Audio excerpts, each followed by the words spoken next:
ಶ್ರೀ ಗಣಪತಿ ಶಾರದಾ ಗುರುಭ್ಯೋ ನಮಃ. ಯತ್ರ ಯೋಗೇಶ್ವರ ಕೃಷ್ಣೋ ಯತ್ರ ಪಾರ್ಥೋ ಧನುರ್ಧರಃ ತತ್ರ ಶ್ರೀ ವಿಜಯ ಭೂತಿರ್ಧ್ರುವ ನೀತಿರ್ಮತಿರ್ಮಮ.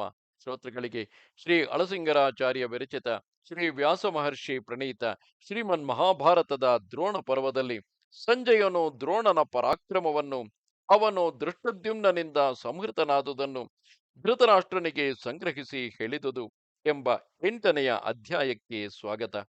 ಮಹಾರಾಜ, ಹೀಗೆ ದ್ರೋಣನು ಪಾಂಡವರ ಕಡೆಯ ರಥಾಶ್ವ ಸಾರಥಿಗಳನ್ನೆಲ್ಲ ಧ್ವಂಸ ಮಾಡುತ್ತಿರಲು ಪಾಂಡವರು ಅದರಿಂದ ಬಹಳವಾಗಿ ನೊಂದು ಅವನನ್ನು ಎದುರಿಸಲಾರದೆ ಹಿಂಜರಿಯುತ್ತಿದ್ದರು. ಆಗ ಯುಧಿಷ್ಠಿರನು, ದೃಷ್ಟದ್ಯುಮ್ನನು, ಅರ್ಜುನನು ತಮ್ಮ ಸೈನ್ಯದ ದೌರ್ಬಲ್ಯವನ್ನು, ಆ ದ್ರೋಣನ ಪರಾಕ್ರಮವನ್ನು ನೋಡಿ ತಮ್ಮ ಸೈನಿಕರನ್ನು ಹುರಿಗೊಳಿಸುವುದಕ್ಕಾಗಿ, ಓ ವೀರರೇ, ಹೊರಡಿರಿ, ಹಿಂಜರಿಯಬೇಡಿರಿ, ದ್ರೋಣನನ್ನು ಎದುರಿಸಿರಿ ಎಂದು ಕೂಗಿದನು. ಒಡನೆಯೇ ಅರ್ಜುನನು, ದೃಷ್ಟದ್ಯುಮ್ನನು, ಬೇರೆ ಕೆಲವು ಸೈನಿಕರು ದ್ರೋಣನನ್ನು ಎದುರಿಸಿ ಹೊರಟರು. ಅನೇಕ ಮಹಾರಥರು ಅವನನ್ನು ಹಿಂಬಾಲಿಸಿದರು.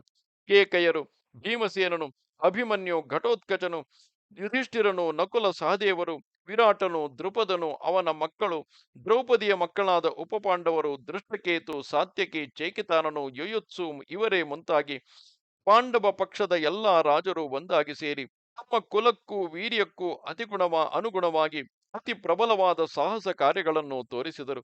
ಆಗ ಪಾಂಡವ ಪಕ್ಷದ ಸೈನಿಕರಿಂದ ತನ್ನ ಸೈನ್ಯವೆಲ್ಲ ಭೇದಿಸಲ್ಪಡುವುದನ್ನು ನೋಡಿ ದ್ರೋಣನು ಕೋಪದಿಂದ ಕಣ್ಣುಗಳನ್ನು ತೊಳಲಿಸುತ್ತಾ ಮೊದಲಿಗಿಂತಲೂ ತನ್ನ ಬಾಣವೇಗವನ್ನು ಅಧಿಕವಾಗಿ ತೋರಿಸಲಾರಂಭಿಸಿದನು. ಬಿರುಗಾಳಿಯು ಮೇಘಗಳನ್ನು ಹೇಗೋ ಹಾಗೆ ಕ್ಷಣಮಾತ್ರದಲ್ಲಿ ಪಾಂಡವ ಸೈನ್ಯಗಳನ್ನೆಲ್ಲ ಬಾಣಗಳಿಂದ ತೂರಿಸಿಬಿಟ್ಟನು. ವೃದ್ಧನಾದರೂ ಆ ದ್ರೋಣನು ತರುಣ ವಯಸ್ಕನಂತೆ ತನ್ನ ಬಾಹುವೇಗವನ್ನು ತೋರಿಸುತ್ತಾ ಪಾಂಡವ ಸೈನ್ಯದಲ್ಲಿದ್ದ ರಥ ಗಜ ತುರಗಗಳನ್ನೆಲ್ಲ ಸುತ್ತಿ ಸುತ್ತಿ ಹೊಡೆದು ಹುಚ್ಚು ಹಿಡಿದವನಂತೆ ಮೈ ತಿಳಿಯದೆ ಧ್ವಂಸ ಮಾಡುತ್ತಾ ಬಂದನು. ಅವನ ಈ ಸಂಚಾರ ವೇಗದಲ್ಲಿ ಸ್ವಭಾವದಿಂದಲೇ ರಕ್ತವರ್ಣವುಳ್ಳ ಉತ್ತಮ ಜಾತಿಯ ಅವನ ರಥಾಶ್ವಗಳಿಗೆ ಮೈಯೆಲ್ಲ ರಕ್ತದಿಂದ ತೊಯ್ದು ಅವ ಅವು ಬಹಳವಾಗಿ ಬಳಲಿ ಹೋದವು. ಕೋಪಗೊಂಡ ಯಮನಂತೆ ಬರುತ್ತಿರುವ ಆ ದ್ರೋಣನನ್ನು ನೋಡಿ ಪಾಂಡವ ಯೋಧರಲ್ಲಿ ಕೆಲವರು ಓಡುವರು, ಕೆಲವರು ತಿರುಗಿ ಯುದ್ಧಕ್ಕೆ ಬರುವರು, ಕೆಲವರು ಸುಮ್ಮನೆ ನಿಂತು ದೂರದಿಂದ ನೋಡುವರು. ದ್ರೋಣನ ಕೊಲೆಗೀಡಾದ ಪಾಂಡವ ಸೈನಿಕರ ಕೂಗಾಟವು ಶೂರರಿಗೆ ಹರ್ಷವನ್ನು, ಬೀರುಗಳಿಗೆ ಭಯವನ್ನು ಹೆಚ್ಚಿಸುತ್ತಾ ಭೂಮ್ಯಾಕಾಶಗಳನ್ನೆಲ್ಲ ಆವರಿಸಿತು. ದ್ರೋಣನು ಮೇಲೆ ಮೇಲೆ ತನ್ನ ಹೆಸರನ್ನು ಉದ್ಘೋಷಿಸುತ್ತಾ ರೌದ್ರಾಕಾರದಿಂದ ಬಾಣಗಳನ್ನು ಸುರಿಸಿ ಶತ್ರುಗಳನ್ನು ಕೊಲ್ಲುತ್ತಿದ್ದನು. ವೃದ್ಧನಾದರೂ ಮಹಾಬಲಾಢ್ಯನಾದ ಯುವಕನಂತೆ ದ್ರೋಣನು ತನ್ನ ಶಕ್ತಿಯನ್ನೆಲ್ಲ ತೋರಿಸುತ್ತಾ ಯಮನಂತೆ ತೋರುತ್ತಿದ್ದನು. ರಥಿಕರ ತಲೆಗಳನ್ನು, ಭೂಷಣಾಲಂಕೃತಗಳಾದ ಅವರ ತೋಳುಗಳನ್ನು ಕತ್ತರಿಸಿ ರಥಗಳನ್ನೆಲ್ಲ ಶೂನ್ಯವನ್ನಾಗಿ ಮಾಡಿ ಆಗಾಗ ಸಿಂಹನಾದ ಮಾಡುವನು. ದ್ರೋಣನ ಬಾಣ ವರ್ಷದಿಂದಲೂ ಅವನ ಉತ್ಸಾಹ ಘೋಷದಿಂದಲೂ ಪಾಂಡವ ಯೋಧರೆಲ್ಲ ಮಿತಿಮೀರಿದ ಚಳಿಯಲ್ಲಿ ಸಿಕ್ಕಿಬಿದ್ದ ಗೋವುಗಳಂತೆ ನಡುಗುತ್ತಿದ್ದರು. ದ್ರೋಣನ ರಥಧ್ವನಿ, ಧನುಷ್ಠಂಕಾರ ಧ್ವನಿ, ನಾಣನ್ನು ತೀಡುವ ಧ್ವನಿ, ಇವು ಮೂರೇ ವಾತಾವರಣವನ್ನೆಲ್ಲ ತುಂಬಿತು. ದ್ರೋಣನ ಧನುಸ್ಸಿನಿಂದ ಹೊರಟ ಬಾಣಗಳು ಆಕಾಶವನ್ನೆಲ್ಲ ವ್ಯಾಪಿಸಿ ಪಾಂಡವ ಪಕ್ಷದ ಚತುರಂಗ ಸೈನ್ಯಗಳನ್ನು ಚದುರಿಸಿದವು.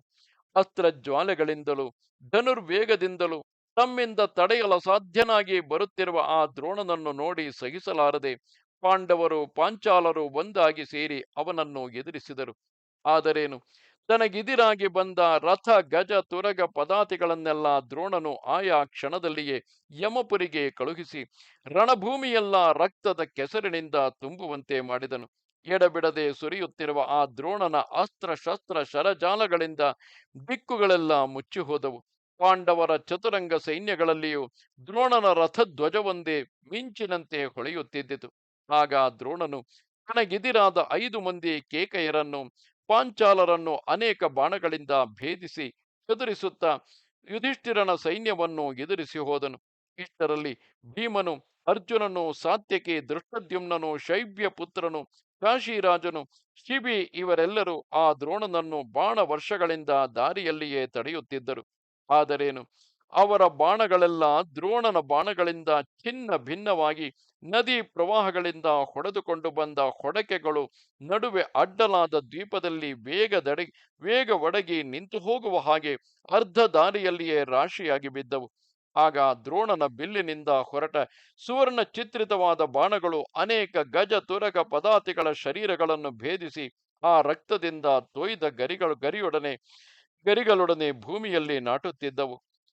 ದ್ರೋಣನ ಬಾಣಗಳಿಂದ ಹತವಾದ ಮೃತ ಶರೀರಗಳಿಂದ ರಣಭೂಮಿಯೆಲ್ಲ ಆಚ್ಛಾದಿತವಾಗಿ ಕರಿ ಮೇಣಗಳಿಂದ ಆವೃತವಾದ ಆಕಾಶದಂತೆ ಕಾಣಿಸಿತು. ನಿನ್ನ ಮಕ್ಕಳಿಗೆ ಹೇಗಾದರೂ ಜಯವನ್ನು ಕೈಗೂಡಿಸಬೇಕೆಂಬ ಸಂಕಲ್ಪದಿಂದ ದ್ರೋಣನು ತನಗೆದಿರಾದ ಸಾತ್ಯಕಿ ಭೀಮಾರ್ಜುನರನ್ನು, ದೃಷ್ಟದ್ಯುಮ್ನನನ್ನು, ಅಭಿಮನ್ಯುವನ್ನು, ದೃಪದನನ್ನು, ಕಾಶಿರಾಜನನ್ನು, ಇತರ ವೀರರನ್ನು ಬಾಣಗಳಿಂದ ಎಡಬಿಡದೆ ಹೊಡೆಯುತ್ತಿದ್ದನು.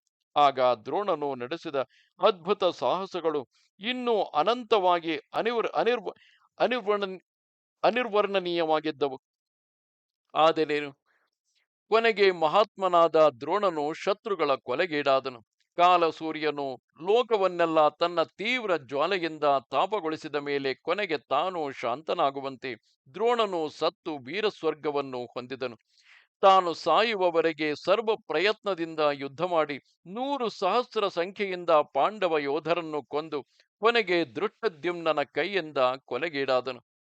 ಅನೇಕ ಶೂರರ ಅಕ್ಷೋಹಿಣಿ ಸೈನ್ಯಗಳನ್ನೆಲ್ಲ ಕೊಂದ ಮೇಲೆ ಕೊನೆಗೆ ತಾನು ಉತ್ತಮ ಸ್ವರ್ಗವನ್ನು ಸೇರಿದನು. ರುಕ್ಮರಥನೆನಿಸಿದ ಆ ದ್ರೋಣನು ಕ್ರೂರ ಕರ್ಮಿಗಳಾದ ಪಾಂಡವರ ಮತ್ತು ಪಾಂಚಾಲರ ಕೈಯಿಂದ ಕೊಲೆಗೀಡಾಗಿ ಈ ಲೋಕವನ್ನು ಬಿಟ್ಟನು. ಹೀಗೆ ತಾನು ಸಾಯುವವರೆಗೂ ದುಷ್ಕರವಾದ ವೀರ ಕಾರ್ಯಗಳನ್ನು ನಡೆಸಿದ ಆ ಆಚಾರ್ಯನ ಮರಣವನ್ನು ಕಂಡು ಉಭಯ ಸೈನ್ಯಗಳು ಹಾಹಾಕಾರವನ್ನು ಮಾಡಿದವು. ಭೂಮ್ಯಾಕಾಶದಲ್ಲಿದ್ದ ಎಲ್ಲ ಭೂತಗಳು ಆಗ ಆ ಮಹಾತ್ಮನ ವಧೆಗಾಗಿ ವ್ಯಸನಗೊಂಡು ದಿಕ್ಕು ವಿದಿಕ್ಕುಗಳೆಲ್ಲ ಮೊಳಗುವಂತೆ ಹಾ ಧಿಕ್ ಹಾ ಧಿಕ್ ಎಂದು ಕೂಗುತ್ತಿದ್ದವು. ಸ್ವರ್ಗವಾಸಿಗಳಾದ ದೇವತೆಗಳು, ಪಿತೃಗಳು, ದಿವಂಗತರಾದ ಆ ದ್ರೋಣನ ಪೂರ್ವ ಬಂಧುಗಳು ಮಹಾರಥನಾದ ದ್ರೋಣನು ರಣರಂಗದಲ್ಲಿ ಹತನಾಗಿ ಬಿದ್ದಿರುವುದನ್ನು ಕಂಡು ಬಹಳ ಕನಿಕರಪಟ್ಟರು. ಆ ದ್ರೋಣ ವಧದಿಂದ ತಮಗೆ ಜಯವಾಯಿತೆಂಬ ಸಂತೋಷದಿಂದ ಪಾಂಡವ ಸೈನಿಕರು ಸಿಂಹನಾದವನ್ನು ಮಾಡಿದರು. ಆ ಸಿಂಹನಾದ ಧ್ವನಿಯು ಭೂಮಿಯನ್ನೆಲ್ಲ ನಡುಗಿಸುವಂತೆ ಕೇಳಿಸಿತು. ಆ ಮಹಾರಥನು ಹತನಾಗಿ ಬಿದ್ದುದನ್ನು ಕೇಳಿ ದೃಪದನ ಮಕ್ಕಳು ಮತ್ತು ಸೃಂಜಯರು ಹೊರತು ಉಳಿದವರಾರಿಗೂ ಮನಸ್ಸಿನಲ್ಲಿ ಸ್ವಲ್ಪವಾದರೂ ಸಂತೋಷವಿರಲಿಲ್ಲ. ಇದು 8ನೆಯ ಅಧ್ಯಾಯವು. ನಮಸ್ತೆ ಶಾರದೆ ದೇವಿ, ಕಾಶ್ಮೀರ ಪುರವಾಸಿನಿ, ತ್ವಾಮಹಂ ಪ್ರಾರ್ಥಯೇ ನಿತ್ಯಂ, ವಿದ್ಯಾದಾನಂಚ ದೇಹಿಮೆ. ನಮಸ್ಕಾರ.